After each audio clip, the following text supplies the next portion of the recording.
Getting a double dose of Osgood Perkins. How awesome is that? I'm Perry Nemiroff. I'm from Collider. I've already watched The Monkey too many times. I'm obsessed with this movie. I don't want to waste any time right now. Please join me in welcoming first our writer-director, Osgood Perkins.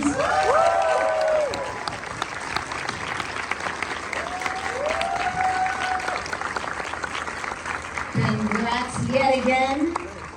So nice that you stayed. You didn't have to stay. We also have Aunt Ida herself, Sarah Levy. Look, she's okay. She's okay, folks. Congratulations. It's an important thing to clarify. We're going to get into that sequence. You go through a lot. I wanted to start with you with a writing question because I've been a big fan of this short story for a good while now, and when I pictured it turning into a movie, I didn't really picture it. You didn't see that? This kind of hard. No, that's why I keep coming back to your work. At what point in the writing process did you say to yourself, my monkey movie is a horror comedy? When they gave it to me, when I was given the privilege of doing it, it came with, hey Perkins, here's a short story and here's a script that we have. We don't love the scripts, but it's huge thing. And I read it, it was like a real serious script. Kind of like an alcoholic dad and his daughter, and the monkey had like half a Terminator face. I was like, what the fuck is it? So I read it and I kind of threw it away, and it was about, I wanted to make a Stephen King movie sort of for Stephen King, and so I wanted to feel like what I feel like when I think of Stephen King. When I think of Stephen King, I think of Creepshow. So it was just supposed to have that sort of sense of humor, and then the monkey's face looks like the monkey's face does. And I wanted y'all to feel like I felt when I went to go see with my parents and my brother at the Man Chinese Theater, Gremlins. That kind of like, oh, it was a good time. I had a good time. That was fun. What's next? So that was the thing. Yeah, right from the beginning, it was a comedy. Great success in that respect. It's like, in my mind at least, it's like a horror comfort movie. And I think that's an important thing to have. You can just have fun. No one else thinks like Describing actually a horror comfort movie. It actually does feel that way because I am not. It's not that I'm not a horror fan. When anybody says that, it means they don't like horror. It's not that I don't. It's too. It gets into my brain too deeply to the point where I think I'm gonna be murdered at home if my husband's not there. It's like someone's gonna come in and break in and murder me, and it's gonna look like the Dateline episode we just watched. Like it just gets into my psyche too much. It's not that I don't want to see it. I just feel like I can't deal with the aftermath psychologically of a horror movie. You can kind of see the headline, Schitt's Creek star gets the shit killed. Someone would make some type of headline about it, and you know what, it would probably be, oh shit, Schitt's Creek star murdered in her bed. Oh, and I would kill my father and my brother just for that alone. Just for that one. I feel like there's some sort of meta horror movie idea in all of this. Given you just said that about watching horror movies, and I know this is the first horror movie you made, I have a lot of questions about that experience. First, jumping into this, what would you say is the biggest misconception you had about what it would take to make a horror movie? Oh my gosh, you know what, I don't even know if I had any misconceptions. I just did not, I was such a blank canvas with this because I had no idea what to expect, and was pleasantly surprised that there was comedy in it because it felt a little bit comfier for me knowing that there's some comedy into it. Also, your agents were like, Perkins is a prick. Literally no one had the nice, from start to finish, working on this movie, literally from start to finish, from makeup to when we wrapped, everyone was like, have you met Ozzy? Oh, he's amazing. Have you met him? He is amazing. And I was like, this guy better be fucking amazing. This is literally what everyone, and sure enough, he absolutely You're amazing, Sarah. Stop. I'll continue and make Oz blush time. So, I love how every single movie he makes feels so uniquely Osgood Perkins. Is there anything you saw him do directing this movie that maybe speaks to that singularity, what he's doing that nobody else is, that makes an Oz movie? Oh man, I'm sitting here though. It's, or we could just like put you up there for just a second while Look we in gush that about direction. you. It's sort of the vision for me. It's like stylistically, it's such an interesting, such an interesting tone that he sets. And the Monkey and Longlegs were so incredibly different, and yet had a similar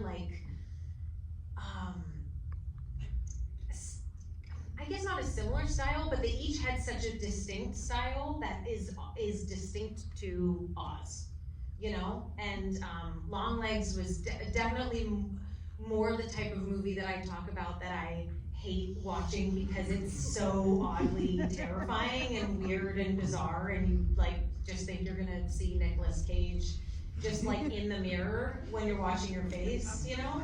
The Monkey is just more. It's so playful that you can actually just laugh.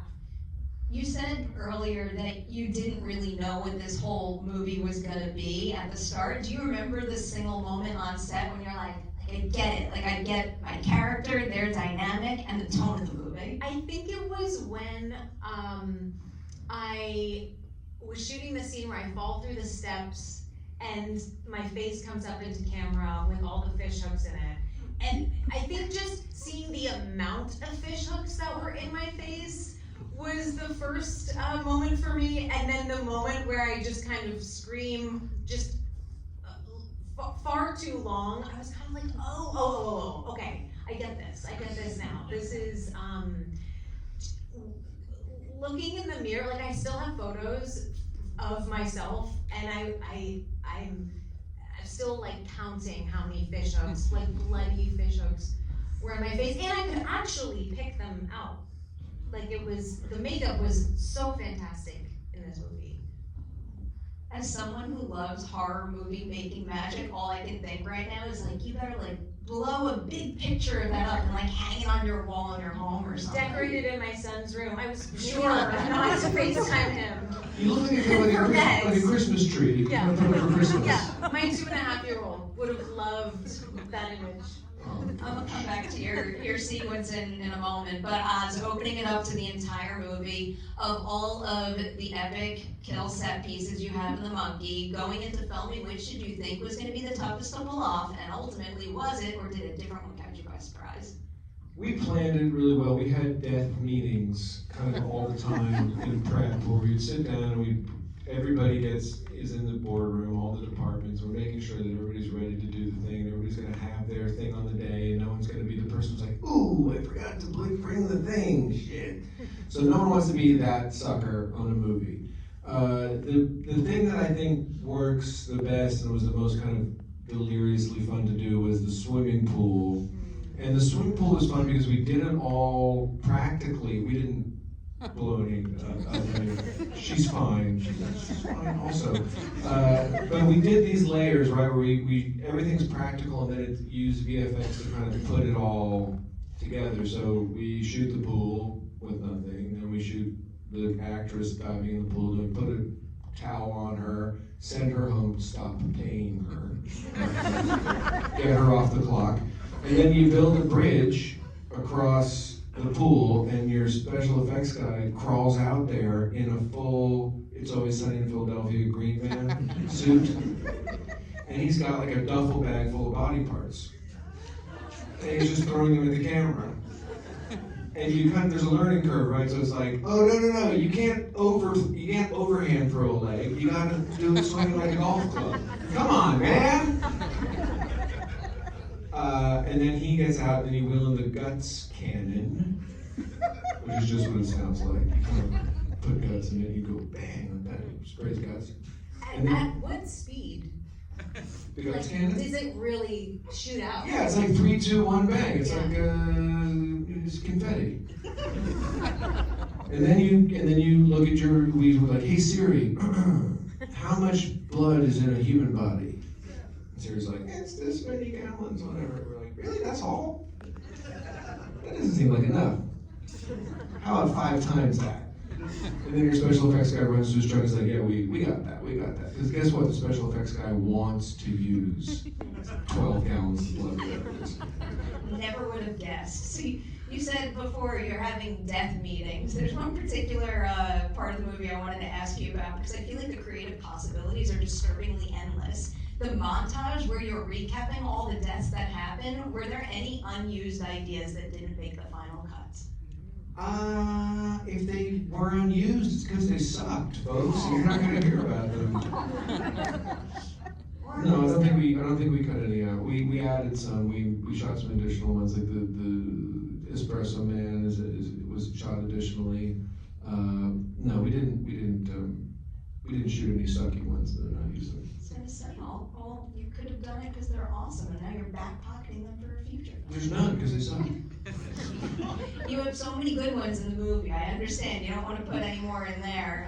Going back to your particular sequence, now I'll kind of ask you a similar question. When you were gearing up to film that whole sequence where a bunch of things happened to your character, is there any one part that intimidated you most, and was that the toughest for you in the end? The part that intimidated me the most was running around the kitchen with my head on fire and what that was going to look like and how long it would take and how crazy should I go, and that was... We had to do those takes quick because when your head's on fire, you really got to go fast. Yeah. So how's she doing? How much time do I have? Can I keep rolling? Can we do that? Okay, put her out. Yeah, that was, it was one of those things where, like when you're in acting class, they're like, just go nuts, and rarely do you kind of get the opportunity as an actor to just feel loose enough to be in a scenario where, okay, your head's on fire, and you're now running to basically finding the door. I'm shocked I actually didn't just hit the wall. And for all the literalists out there, her head was never on. Okay. Although I was hoping secretly, how do we do this? Would they let me do that? Maybe. It's funny because she has to wear a crown of lights, right? So what she is wearing is a sort of hat that our gaffer built, which is like a Christmas tree hat with lights that kind of flicker on it, like all around, right? You're wearing like a headband. Yeah. It's like a fire hat. Yeah.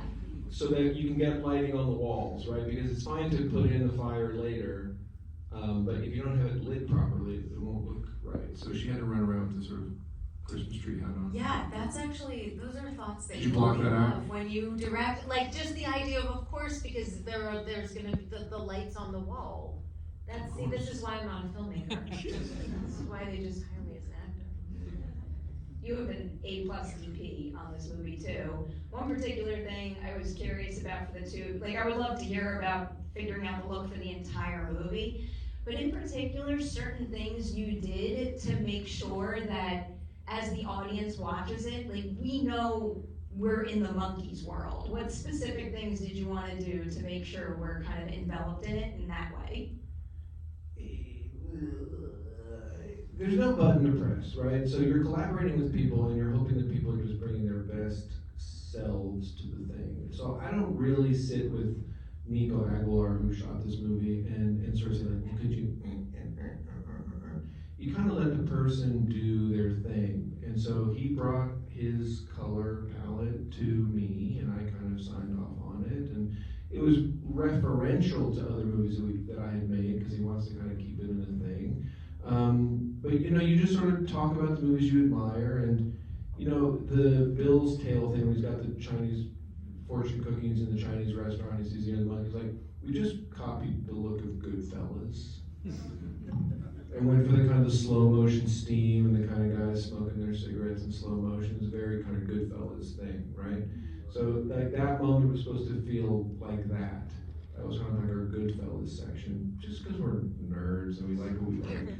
I appreciate those touches.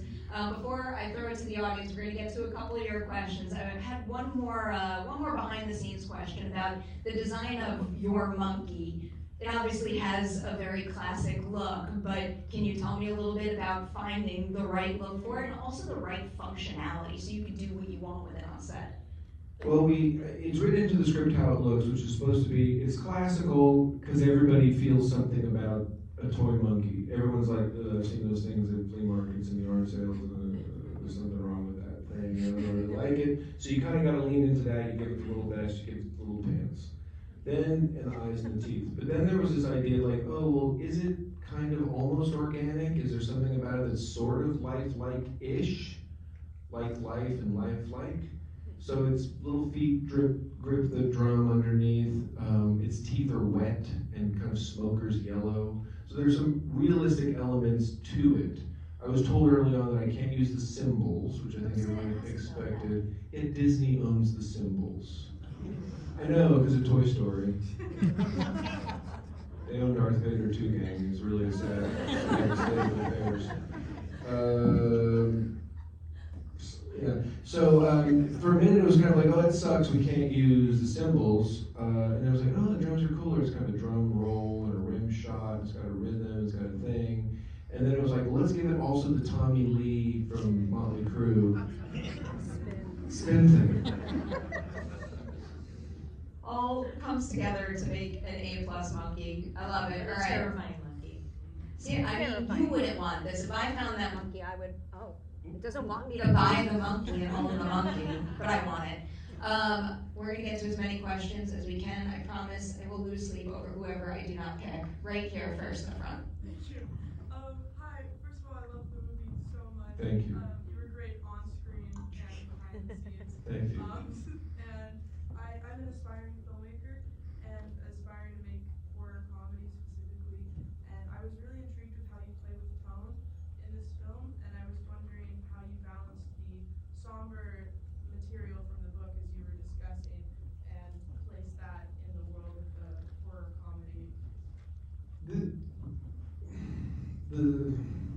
The simplest thing I can say to anybody, people have heard me talk about it before, and it's what I say every time, you just gotta write about yourself and what you like. Don't worry about the reader or the studio or the thing or who's gonna think about it down the line, all that. Like, you gotta just it's so goofy to say it because it sounds so obvious, maybe it's a little bit corny, but you gotta just write from the heart. Right? And so when you write from the heart and you're writing about yourself and about something that's honest for you, and something you believe, or about an experience that you've had, sure you can code it, right? You're disguising it. I'm not, this necessarily, although I really kind of am a lot of this. You write from a place of honesty, you write about your own shit, and then you couch it in your own style, what you like, the way you like it. Because there's no button that says today it's the drama day, today it's the goofy day, today it's the thing. It's like all the things that are in you gotta come out. And so, and I say it all the time too, like fill yourself with the good stuff. Because that's what's gonna come out, is some regurgitated version of all the things that you've absorbed. Right? It's like the most painful thing for me is when people are like, I watch bad movies so I can learn. I got a great idea for you. Watch good movies so that you can learn. Do you know what I mean? Like, it's so kind of insane to think that way. So that's the best I can say is like, trust yourself. Get in touch with yourself and write from your center. Sorry, I said that. No, the honesty. I know, but right from your center is such a.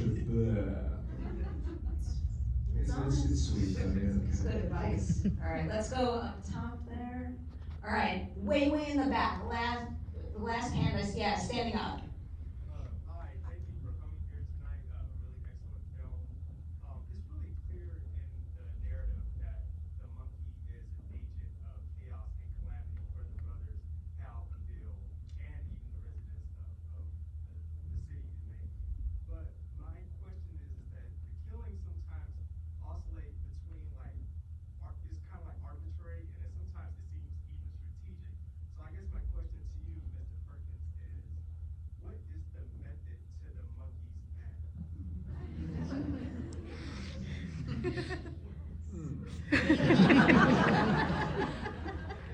So the thing about the monkeys is, when I was developing the thing and they gave me the material and I was working with it, I was like, Jesus Christ, I gotta write this fucking thing, right? So you're standing in front of a blank, filmmakers, writers, you're sitting in front of a blank screen, you got a cursor, you're thinking about what is this thing? What's the delivery of this? How does this work? What is this? And like earlier I was like, well, it's not Megan, right? Doesn't do a dance. It's not Chucky, doesn't smile and come at you with a knife. Like the monkey's not gonna get up on its hind legs and come and stab you in the eyeballs with its drumsticks. It doesn't do anything. It doesn't do anything. And it sort of like sits there like this idol, like a statue, like a god, right? And it's almost like the monkey doesn't do anything. So the monkey's kind of, in a way, you don't even need the monkey. Like the monkey doesn't even necessarily need to be there. The idea is that everybody dies. Sometimes it's super normal and expected. Sometimes it's the fucking opposite. Like it's almost like, what the fuck just happened? And for those of us, me included, who've experienced that in life, who've lost someone in this moment of like, what? How? What? The idea is that the monkey's wasn't there in my life, wasn't there in anybody. You know, there's plenty of people in this room who've lost somebody like that in a crazy way they couldn't believe it. So the idea is that the monkey's kind of like almost incidental, which is why the monkey doesn't have an origin story, which is why there's no scene where they pull him out of the ice in the Antarctica and they chip him off out of the ice and, you know, oh, we found the monkeys, you know. Like there's no, it doesn't come from anywhere and you can't get rid of it because it's just the fact that you die. It's just the fact that we all live and we all die. And I'm sorry to bring that to all y'all, but that's the deal, right? The deal is that like everybody in this room, just like she said, right? Everybody's pets, everybody's parents, you too will all die. And it's kind of like, that's just kind of what it is. And the funny thing about that for me became, that's true for every horror movie, right? Like Texas Chainsaw Massacre, everybody does. Right? The Strangers, everybody does. Like, it's just what it is. And so to kind of put that to foreground that as the kind of log line of the movie and say, everybody dies, that's life, and the monkey may or may not be there, was kind of the gag of the thing. Does that help? You're welcome. Sleep easy at night now. Before this gets drowned out by applause, I'm gonna have to ask you kindly to all stay seated because they're running to do another Q&A right after this so we can get to even more questions. I'm gonna say to both of you, huge, huge, huge congratulations on the monkey and to everybody here tonight.